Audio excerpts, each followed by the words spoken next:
Make sure to hit that like button and subscribe. Hey everyone, Kenny Tony coming at you today again with this quick video. As you see, it's been a while since I've had a video with Big Blue behind me. But so what we're going to do today is just give a quick, really real raw review of what I think about these Morimoto XB LEDs. Are they worth it or are they not? So here we are back at the front. It's been a while to have a video of Big Blue.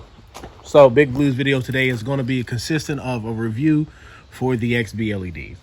So for those of you who are just now looking at the channel, what I have is 2018 F150 XLT. I did have a big black, which was a 2016 lifted with the super lift. This is the 2018 lifted with the rough country Vertex system. A lot of things changed on the truck: tint, visors, headlights, grille, custom little front grille, $50 clones of the Morimoto XB LED fog lights.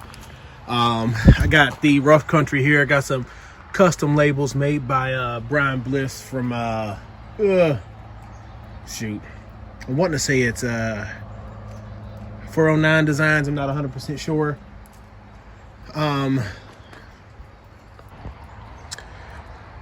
Got the Morimoto tails in the back. Got the MX4 tonneau cover. Morimoto tails.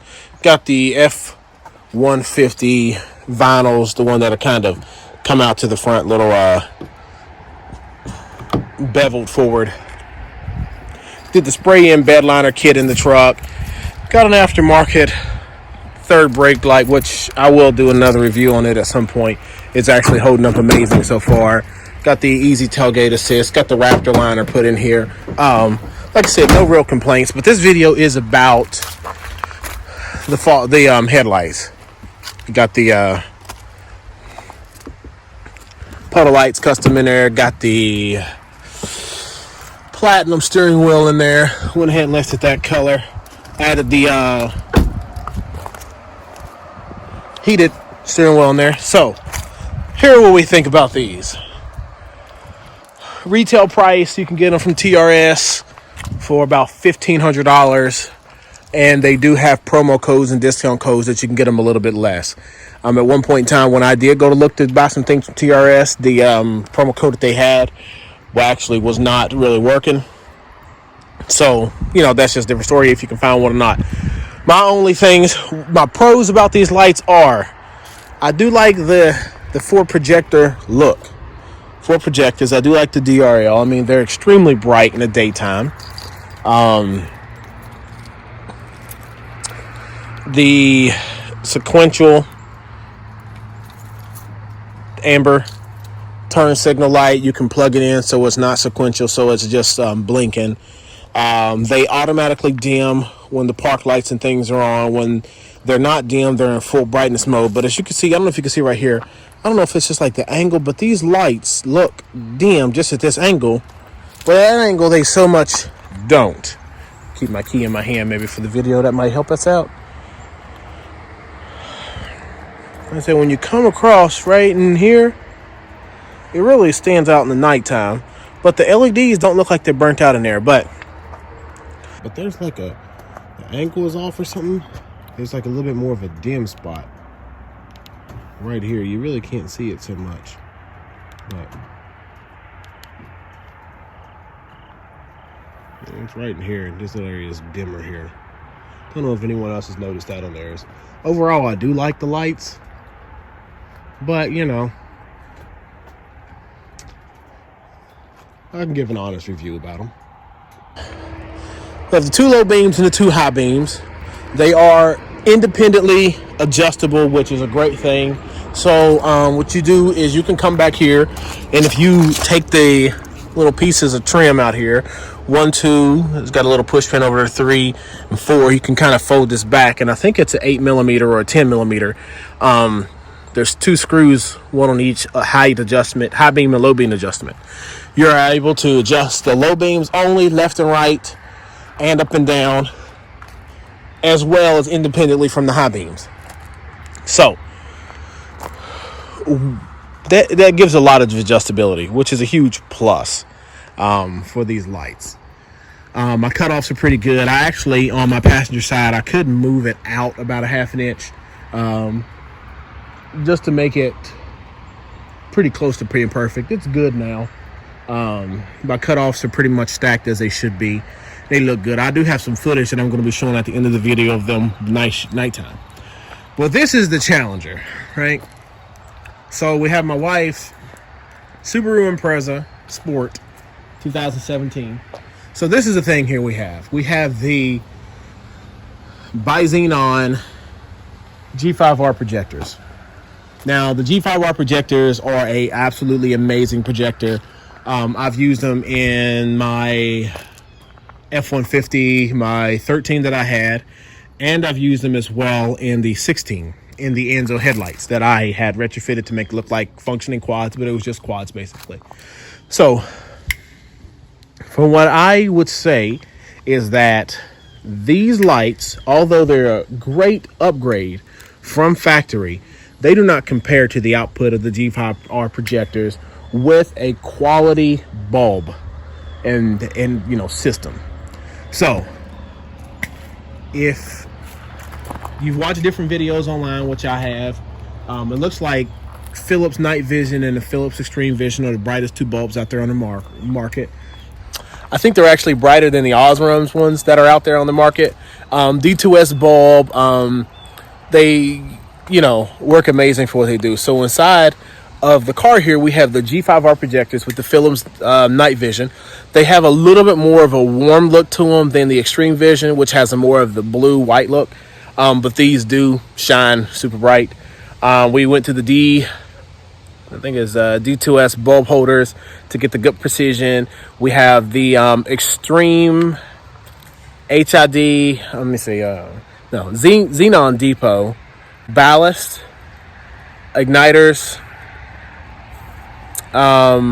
We have DC Customs dual harness kit. The dual harness kit seems to be relevant in my opinion on this one, because with the dual harness kit, what you will not have is both headlights go out. So typically with the regular relay, what you have is the whole HID system is run off of one headlight plug. And with that one headlight plug, if for some reason the fuse blows or something happens, both lights are not going to work. With the dual one, you have one on each side and they're independent. So go figure, right? These are quads. I also have the HB LEDs in here. So you can get, I would say all this for probably about $500 or $600. And that is going to be G5R projectors, shrouds, the ballast kit, the HIDs, the bulbs. Maybe you might be pushing it close to $700. But if you're able to be handy and do things yourself and have patience, and if you have trial and error and have time, have a separate vehicle that you can drive, you can easily take these headlights out and retrofit them yourself for about $700. And it will definitely outperform these. What these are going to give you is going to give you the modern look that people have. People love the DRLs going around the outside. Everyone's got them on their vehicles now. And ease of install. Literally, you take the one headlight out and then you plug the other ones in, and that is it. With the HID kit, there comes a little bit more wiring sometimes, depending on how you're going to go or what you're going to do. It depends on the different kits you use. What you usually run into is like on my F150, actually, these were plug and play, so they worked well. But on my other ones, at that point in time, I actually had to put an additional plug on them, because there's one plug that goes into the back of the headlight that has 4 wires in it. With most HID kits, the high beam is a separate wire to trigger the shield for the high beam on and off. So, I couldn't find a plug for those, so I actually did just take my test light or my voltometer and just figure out which one was the high beams, tapped into them, made them just a new plug to go into there. And then once I sold the truck, I just really reversed it all and put it all back in there to factory wiring. There is no comparison. Check the video out that I'm going to upload. The first video is going to be of the D2S driving down the road, high beam or low beam flashing up and down. And the second video is going to be the Morimotos. Now, like I said, both a step over factory. Factory from these lights were garbage, and these lights were garbage. And everything is going to seem garbage once you go these routes. Once you go to these or those, you'll never go back to or want to go back to factory lights. So with these here, $1,500, ease of install. Problem is, everyone else is going to have headlights that look pretty much like yours. I've seen plenty of people ride by with these same headlights. And what you're going to have is just your unlock sequence there. And that's just what they're going to look like. And with the other ones, I put the dial dynamic halos in it. Now, if you're going to go for a pure light output, it's going to cost you about $700. $600 or $700 if you do it yourself. I'm not really sure what professionals cost to do it, but this is the look that you have with these, with the switchbacks. Let me see if I can just get the remote start to cut on real quick. So what you do have is the quad look of the demon eyes going on in the front. I mean the quad halos going on the front. Not all of their. This is not an assembly line headlight. So I was saying this is not an assembly line headlight, so it gives you a whole lot more customizability for these lights. You can put switchbacks that are different colors. You can put demon eyes and a lot of things in different colors. So if you are able to do it yourself and able to be handy and have some patience and then go through the right process of being able to do a projector retrofit, that is definitely the way to go. If you want ease of install, to do it yourself, the Morimotos are the way to go. I don't know how much, like I stated, that professionals charge to do things for you, but I could assume that, maybe you can get you a set of custom lights for $1,500-$1,600 if you had a professional do them. Just guessing. Overall, regardless, either or, outputs here, ease of install here. Stock headlights, I would say probably about a 4 out of 10, out of 5 out of 10 at best. This is right here at 10 out of 10. This is the best that you're going to, in my opinion, get with a projector retrofit that is quality. Right here, I would say it gives you a solid 8. Definitely a jump over stock, but it does not have the width in front of you. So you get your width with these, with the fog lights, and I will show a video of me driving. And then when I cut the fog lights on, you will see that width down below, but you get all this here with no fog lights at all. This is my honest opinion about this. Not getting paid for this, but make sure to hit that like button and subscribe. If there's anything else in these videos that you would like me to see or comment on, make sure you let me know in the comment section. This is the light output from the G5R projectors, running in low beam currently, now high beam, as you can see. Back down to low beam since traffic is coming along, but the high beam is absolutely amazing. By xenon, so there is no division between the cutoff and the high beam. The beam pattern is extremely wide, as you see from camera, left to right. Once again, we're on the low beam. And here we are, high beam, one more time. So the biggest thing that I see that the Morimotos don't have is the width. So it's like right out past the car, that's it. When I cut the fog lights on, now that gives you width over here. Without the fog lights on, you don't have any of that extra out there.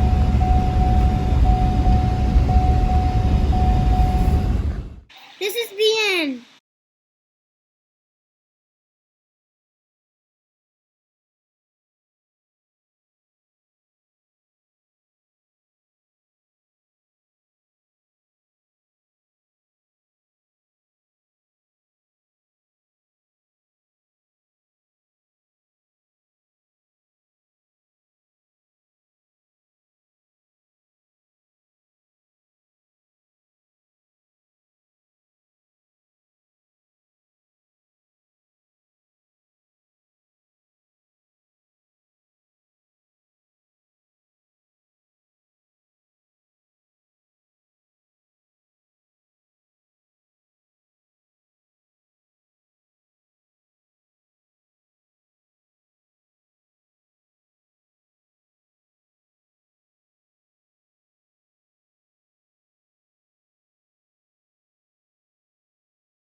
This is the end.